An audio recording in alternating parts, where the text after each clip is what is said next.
It's a great honor and a privilege to introduce Dr. Fred Rosner. Thank you very much. Let me just say a few words about the Kindertransport, of which I was a member. Kindertransport represents 10,000 Jewish children, German children, who Great Britain accepted to rescue them from the Nazis to save their lives. But the British had ulterior motives. They really wanted the children to be adopted by Christian English families and raised as Christians. So that's a part of the story. Every Sunday, all the children got dressed up in their best clothes, in their Shabbos clothes, and they were paraded in front of Christian and British couples, and the couples pointed to a child or two and says, we'll adopt that one, we'll adopt this one, we'll take this one.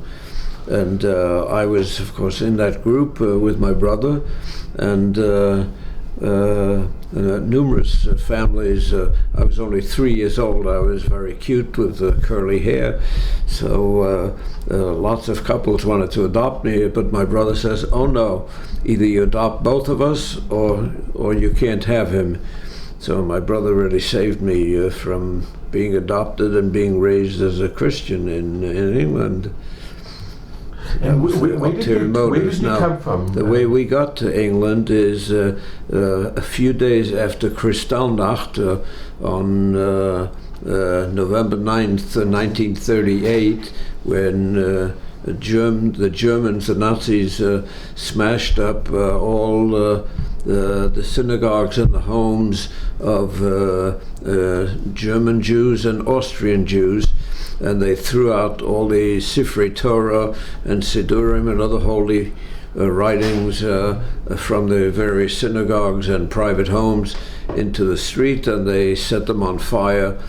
And this was so terrifying to my grandfather, my mother's father, as he sat in his house and looked out the window and saw all these Sifrei Torah and other holy books burning, that he had a stroke from which he never recovered. And he died a few months later in Berlin, and is the only relative of mine who died in the war, whose grave I know, because he's buried in Berlin in the Weissensee Cemetery, which is the largest cemetery in Europe. I think it has about 80,000 Jewish graves there. And the way I got to find the grave was that 50 years after Kristallnacht, I was invited by the Berlin Jewish community to come back to Berlin 50 years later and to give a talk on Jewish medical ethics. And this seemed very strange to me. You know, the place where medical unethics began. The Germans did the most unethical things, with throwing Jews into freezing water to see how long they can survive, and injecting pus into them to see if they would develop infections, and all kinds of brutal things that they did to them. In addition to, of course, Dr. Mengele, the Dr. Death, as they called him, who used all kinds of means of torture to lead to death of Jews. So, anyway, a few days after Kristallnacht in 1938, my mother sent my sister, my brother, and myself. I was 3 years old, my sister was 8, and my brother was 11, on a train from Berlin to Holland with the hope of getting across to England to be saved among those 10,000 children that Britain had committed itself to accept to save them from death at the hands of the Nazis. we got as far as Holland, and in Holland they said, yes, boys, you can go across to England. So my brother and I got across to England, but they would not take girls.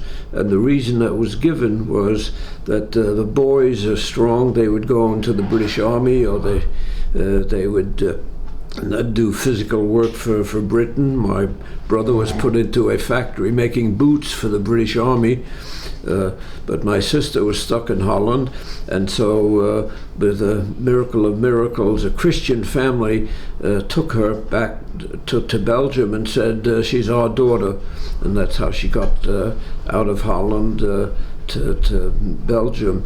My mother and father somehow also got to Belgium. My father was in a slave labor camp for several years. In 1935, I think, the year I was born, the Nazis rounded up all the Polish Jews in Germany, all the Polish Jews, and sent them back to Poland because they didn't want them.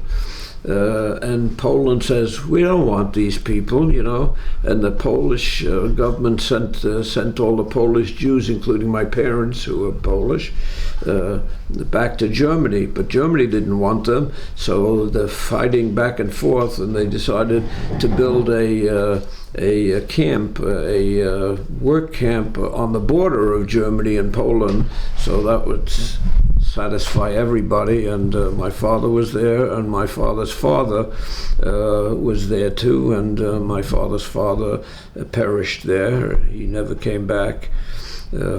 My father was very smart. He had a gold watch with him, you know, the kinds of pocket watches that they used to use in those days, and he bribed his way out of that camp, gave one of the guards his gold watch, and he let him out, and he went back to Berlin to see if there's anything left of our house and our store from which we made a living, and of course it was all smashed up. There was nothing left of it. The Germans had decimated it, and the house was total shambles, total ruins. That was the house, I think, that I was born in, on Grenadierstraße. I even remember the name of the street. It's a famous street, yeah. Anyway, the continuation of the Kindertransport, as my brother and I came into England, and with the Jewish Refugee Committee, we were first housed in a place called Ipswich, which is on the southeast border of England, and 600 boys arrived every day in that camp, and so it got to be very crowded. And then when the V1s and the V2s, the rockets started coming over, the ones that Werner von Braun, who was a Nazi, or he worked for the Nazis, he perfected those rockets, and those rockets were the precursors of the NASA program of sending rockets to the moon. And he was hired by America after the war to build those rockets. And he was, in fact, one of the major contributors to the NASA program of sending rockets into space, to this International Space Station, and eventually to the moon. And now there are plans to send them to Mars. So my brother and I were in Ipswich, and the commandant of the camp called up the social worker in the camp and said, Mrs. Heimler, this is a camp, a boys' camp for boys from 10 to 17 years of age, and I have a 3-year-old here. I don't know what to do with him. So she said, send him over to my cabin, I'll take care of him. And this woman washed me and fed me and took care of me for I don't know if it was the duration of the war, but certainly for quite some time. And until I guess eventually. Now, when the rockets started coming over in Ipswich, down in the southeast coast, where several hundred boys were housed, the Jewish Refugee Committee decided it was too dangerous to keep the boys there, so they sent them all up north to Yorkshire, which is a province in England, on the northern part of England, and I was in an orphanage with 9 other boys in a little village called Ilkley, and my brother was in a larger city called Leeds, where they had kosher and frum. That was a frum place. The little orphanage that I was in was not frum at all. The only Yiddishkeit that we knew of was on Friday night, the lady of the house lit the candles. And when we went to camp during the summer, they told us if they serve pork, ask for hard-boiled eggs instead. Yeah.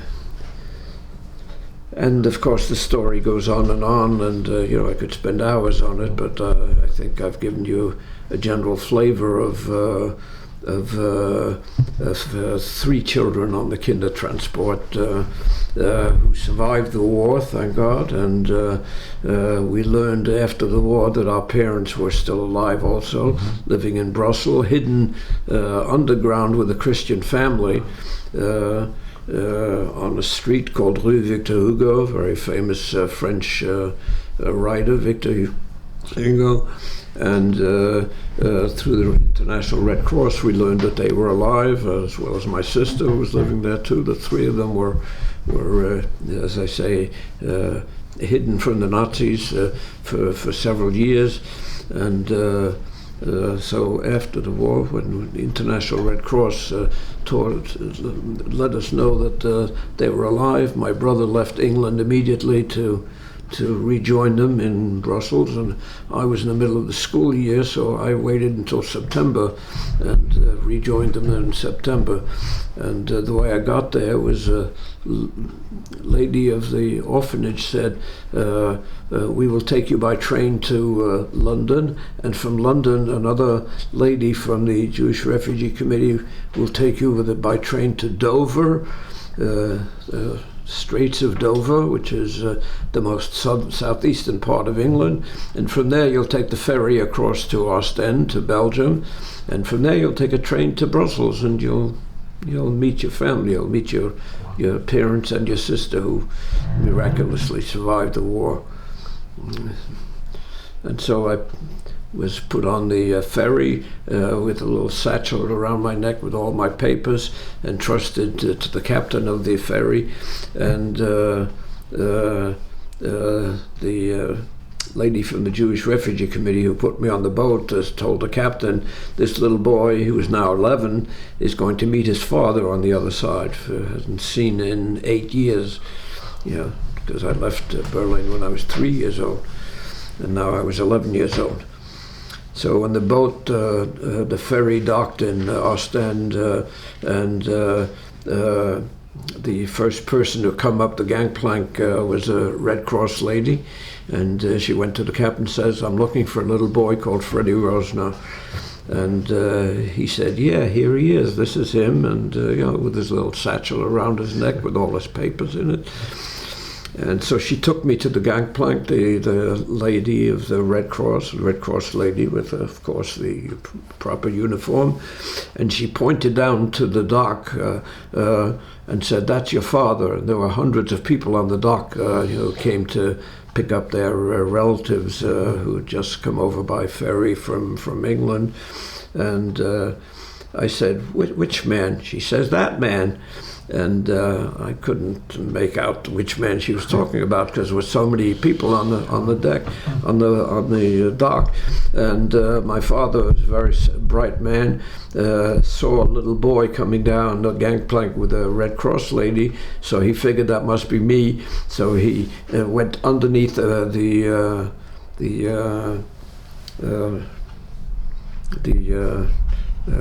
blocks that were preventing the people from going, and he came running up the gangplank and hugged and kissed me. He said, Freddy? Yeah, that's what he called me, Freddy, and that's what my birth certificate says. It's Fredi.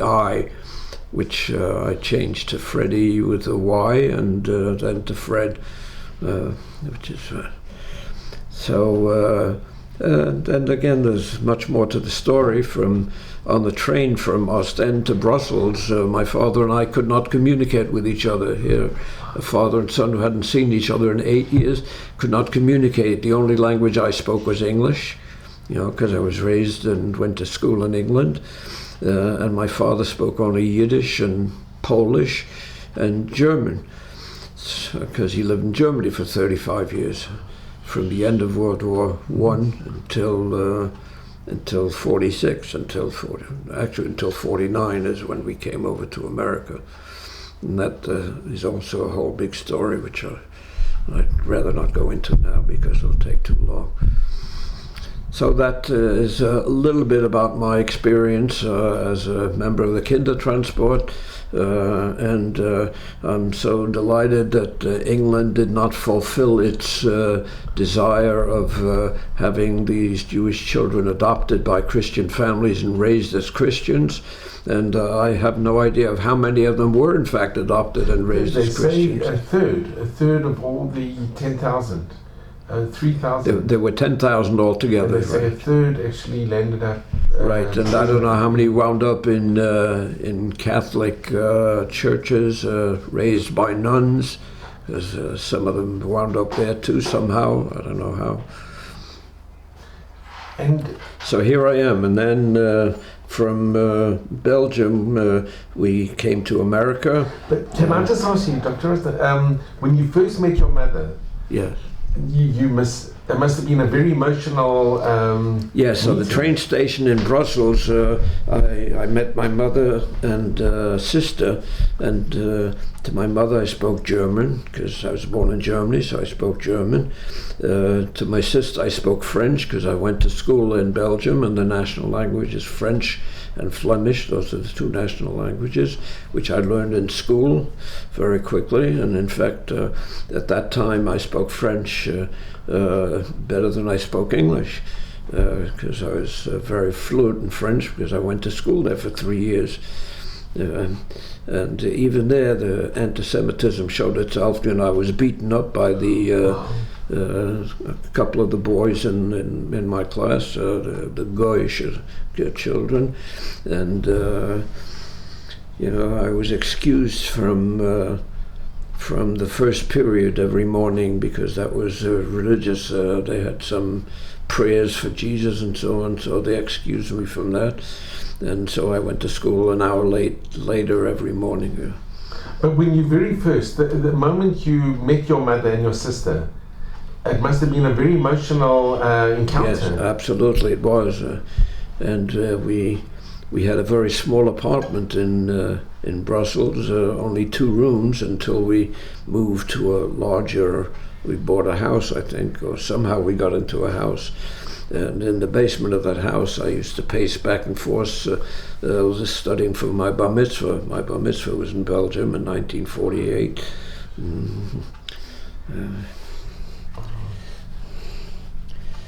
So obviously there's much more to my story, but I think you have an adequate amount. If you'd like to ask me a question or two, sure. I'd be happy to try and answer. How is your opinion of the British jury? That people say if only more Jewish families in England would have taken in the Jewish children from the Kindertransport. No, but the British idea was not to give these Jewish children to Jewish families, but to give these children to be adopted by non-Jewish families and to be raised as Christians, and then add to the population of the British Empire and become productive citizens, but as Goyim. That was their intent. But there were Jewish organizations that prevented it. And there were a few that actually did land. There were a few that landed up with Jewish families. Yes, but that's probably a very small number. Wow. And Prof, have you been in touch with other Kindertransport children, or yes, go to reunions? Yes.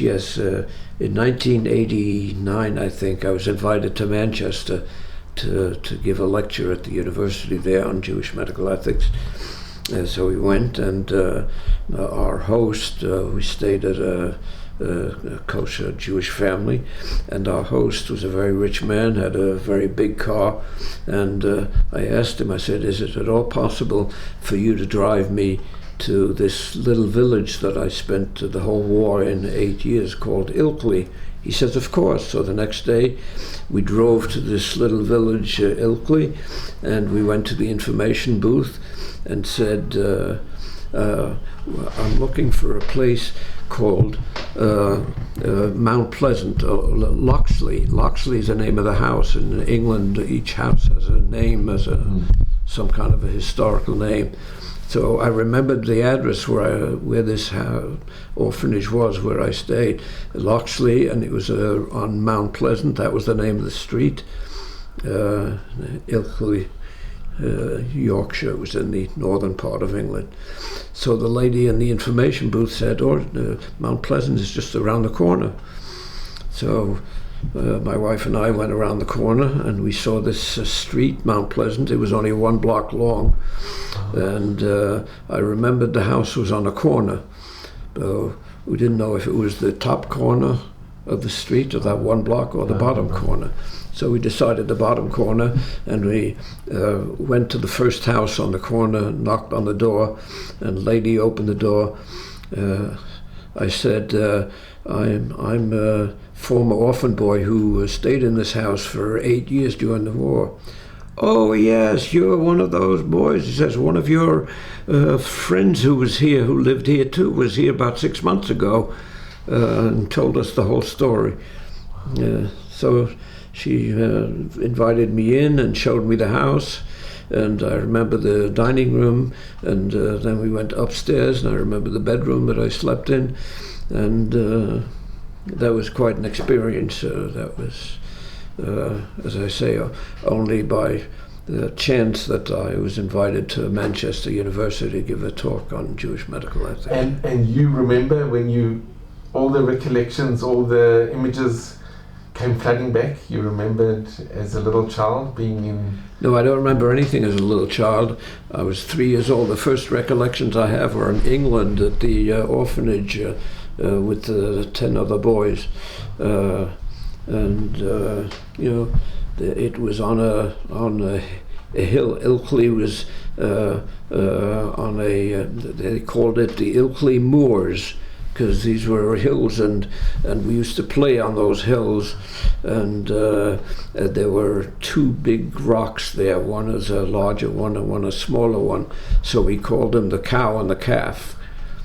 And in fact there was a restaurant a few miles from there called the Cow and the Calf, after these 2 not mountains but sort of hills, one very large one and one small one. And when we went back to visit all those years later, we saw the Cow and the Calf, and it was a restaurant. Of course we didn't go in because it was not kosher. And Dr. Rosner, can I ask, did you make friends when you were in the orphanage? Did you keep up with the friends? I don't remember any friends outside the orphanage. I remember some of the boys in the orphanage, and in fact when I came to Israel I came across one who was an airplane engineer, worked for Israel Airlines, Eddie Fishbein, I even remember his name.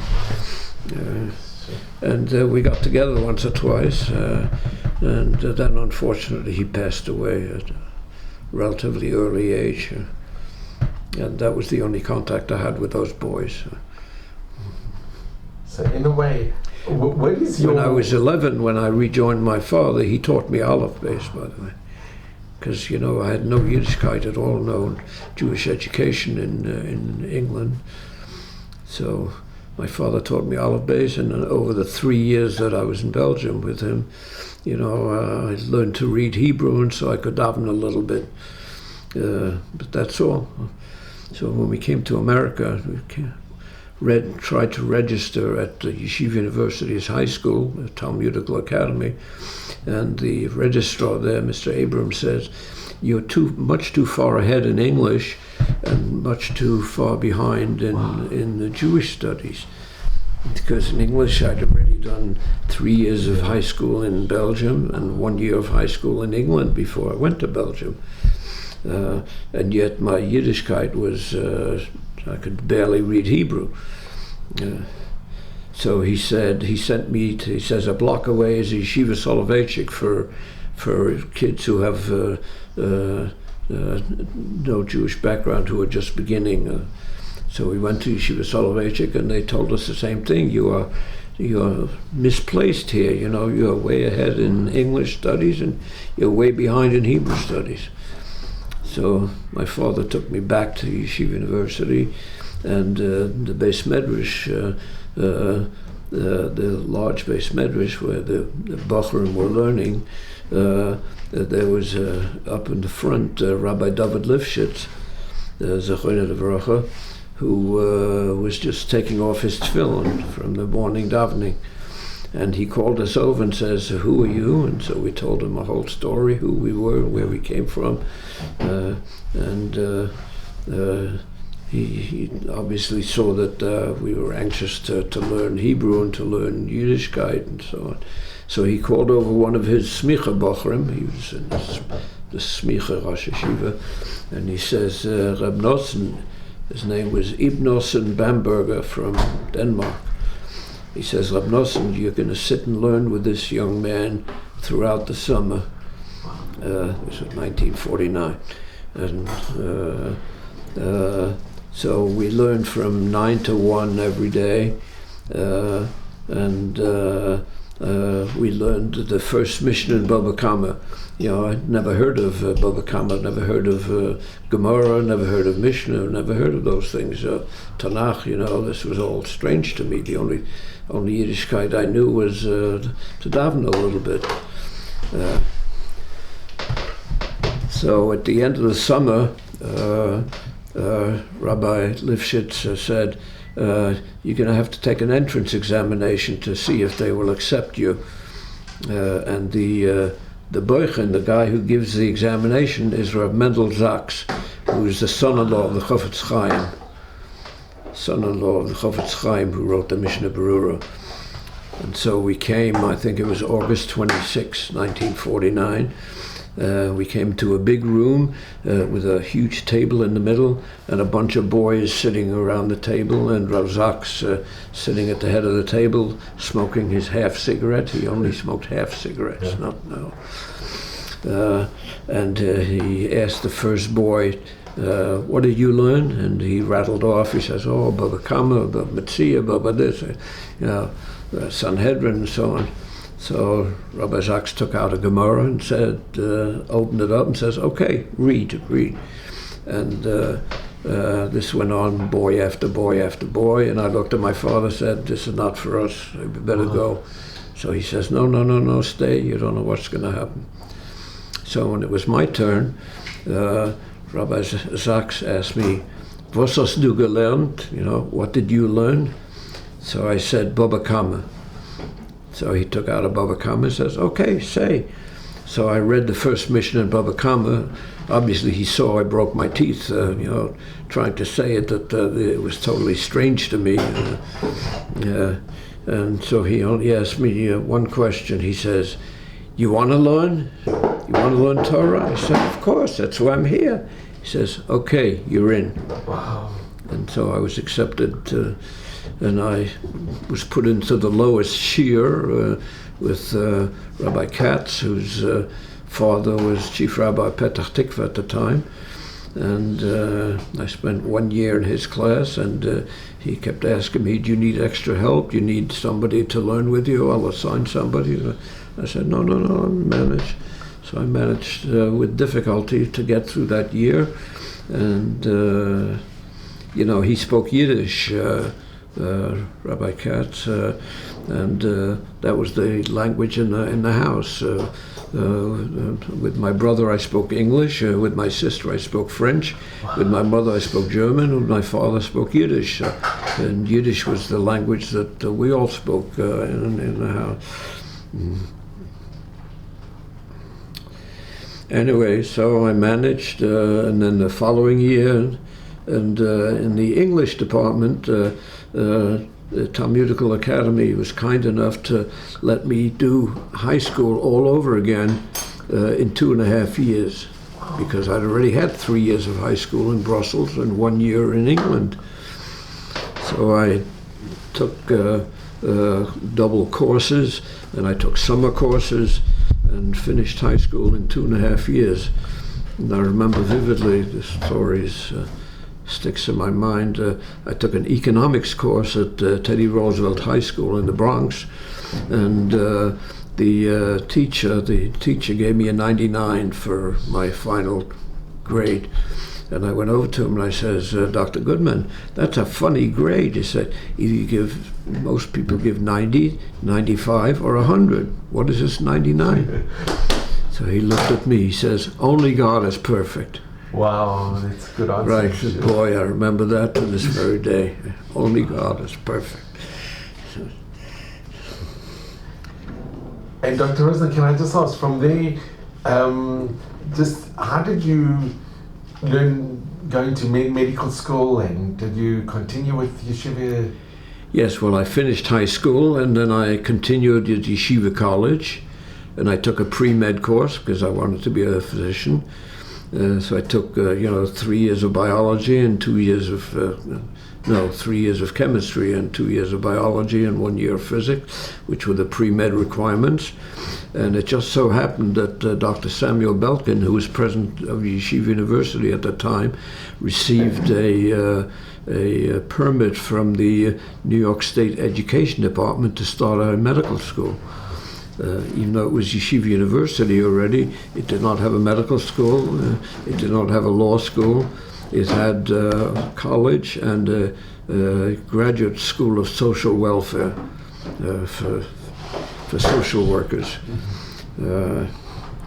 So the medical school was built in the Bronx, and there was a big to-do what to call it.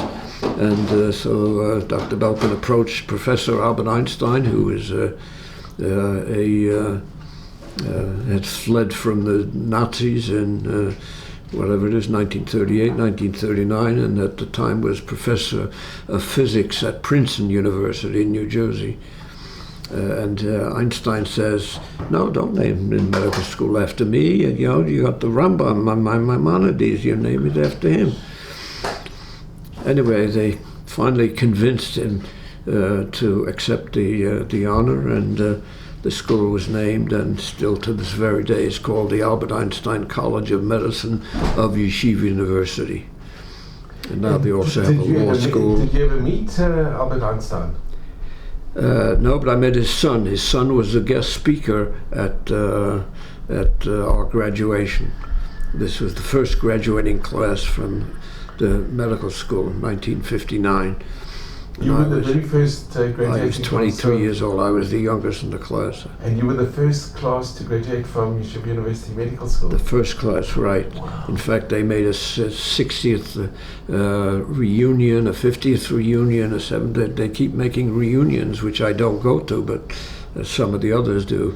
And unfortunately, it was a small class. We only had 56 students in the class, 53 boys and 3 girls. And most of the boys came from Yeshiva College, but some came from other yeshivas. And the initial faculty, unfortunately, came mostly from Columbia University, and they were really not favorable to the Jewish boys. So they made life very hard for us. 3 of us wore our kippot throughout medical school.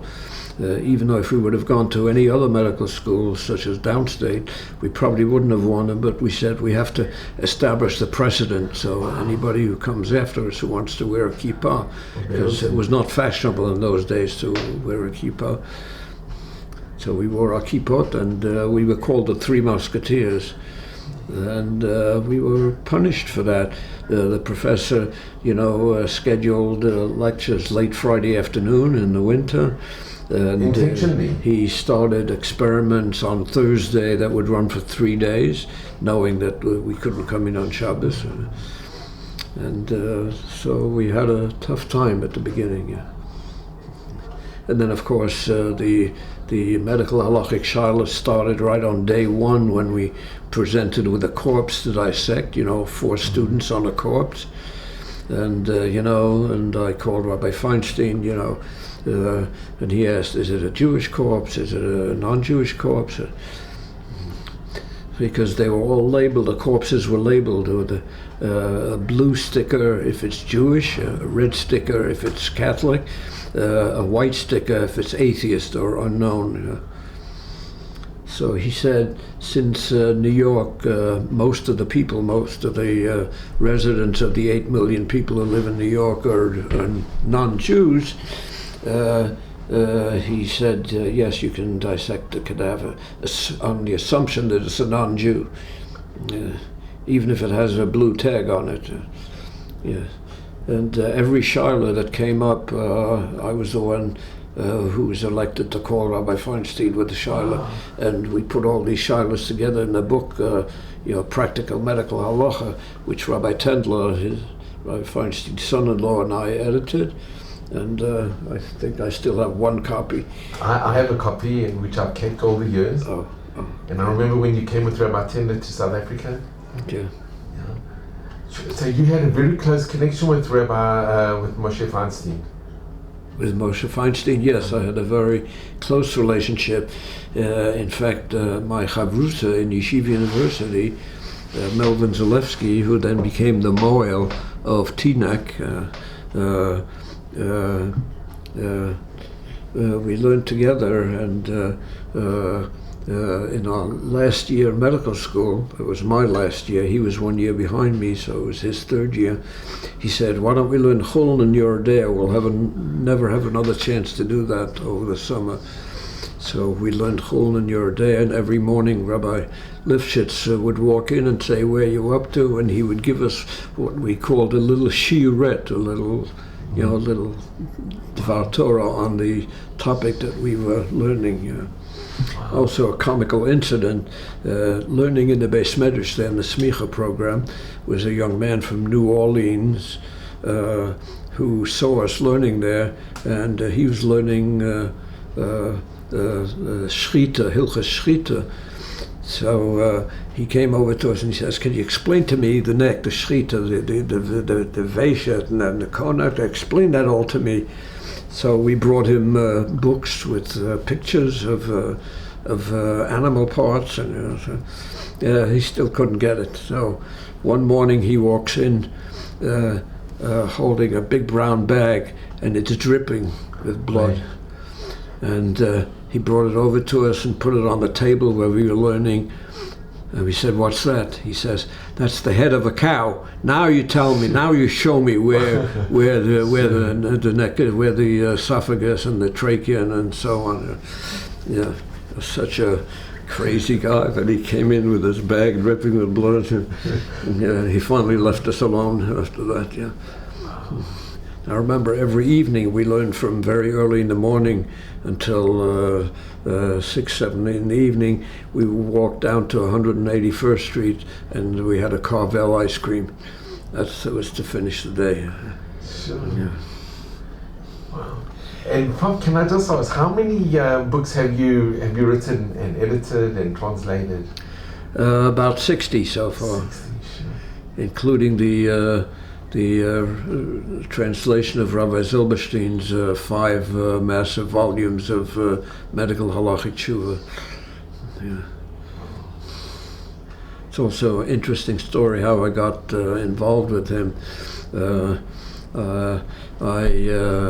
I wrote a letter to him many years ago and introduced myself. I said, I'm Professor Fred Rosner, Professor of Medicine at the Mount Sinai School of Medicine, and I would like to translate your medical halachic tshuvas into English because the English-speaking world has nothing like this.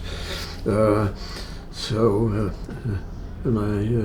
the letter was in Hebrew that I wrote to him, my best Hebrew at that time, and I put my phone number there, and so on Sunday morning the phone rings.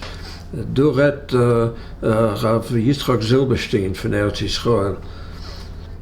So I said, oh, Rav Silberstein, yeah. Ihr habt bekommen meinen Brief. He says, yeah, aber ich darf 2 Wochen bis ich kann nach Empfern. You know, I need 2 weeks before I can give you an answer. So why did he need 2 weeks? He had to ask his father-in-law, Rabbi Yosef Shalom Elioshev, Rabbi Elioshev Zechon Tzadik Levracha. So 2 weeks later, on Sunday morning, I just came back from shul, the phone rings. Du redt Rav Yitzchak Silberstein von Eretz Yisrael. So we converse in Yiddish, and he says, "Ja, you make the Übersetzung. Yes, you can translate it." My father-in-law said it's okay. So that's how I got started on this project, which has taken me 15 years now, about. And volume 5 you just got, and volume 6 is close to completion, and volume 7 is being edited right now, and there will eventually be 9 volumes in the whole series, because that's 5 heavy volumes in the Hebrew. There will be 9 volumes in the English. You're doing such an amazing service for medical ethics, it's an incredible. Yes, well, I made that a career. I made that a career in medical halacha, and that all began when I graduated from medical school. Somebody gave me a present of a book called Jewish Medical Ethics by Lord Emanuel Jacobowitz. That was the first writing on Jewish medical ethics that had ever been published. There were many, many books on Catholic medical ethics, but this, and Rabbi Jacobowitz himself said that there's been no such thing, and he had to do a lot of research to get all the material that he put into this book. And I got a copy of that book as a wedding present, I think, and I still have a copy here, although he published a second edition, and a second and large edition in 1975. The original one was 1959, just the year I graduated medical school. And that became your speciality? Well, there's much more to my life, but obviously just Bekitzur, we're going over a few things that you're particularly interested in. I just want to thank you. Yes, okay. And wonderful Purim, and I look forward to Rav, I just want to mention more Sunday. I just want to mention it's a big schut that we have you in the dental shir that Gedalia Stern gives. Well, Dr. Gedalia Stern, and you come every Sunday night, and it's amazing. I try and contribute a little bit. You contribute enormously, yeah. But I just want to mention something. Yes. It's like a circle. You know, Chief Rabbi Jacobowitz, you know that he was also in the Kindertransport? He was brought over by Rabbi Schoenfeld. He was in the Kindertransport? He was in the Kindertransport as well. And he told me that, although he was very close to it. He was saved by Rabbi Schoenfeld. Oh. Which is it's an amazing. Schoenfeld Shul in Queens, in New York. So he was actually saved as well by the Kindertransport, but by Rabbi Schoenfeld. And it's amazing that you both, that's how your life evolved. Yes, and it's an incredible... Once a year there was a medical advocate conference in San Francisco, sponsored by the Hebrew Academy of San Francisco, and both Rabbi Jacobowitz and I were guest speakers at that conference, and we got to know each other very well, and every Shabbos he invited us to his room for Kiddush. Yeah. And when he got back to London, we got to America, he invited me for a 2-week lecture tour of London. And so we stayed with him and his Rebbitzin, Amelie. Very special lady, very special. Yeah, brilliant lady. I heard her speak a few times. Well, Prof, I just want to thank you so much, and just mazel and brocha and admei v'shrim. Welcome. Yeah. In good, gesund. Where, I'm sorry. South Africa. In South Africa. Oh, and I remember when you came to South Africa with Rabbi Tendler. But thank you so much. Yes. Well, when I visited South Africa, Rabbi Lapin was the chief rabbi. So Rabbi Lapin, I remember I had my bar mitzvah in Rabbi Lapin's shul. Yeah. Thank you so much.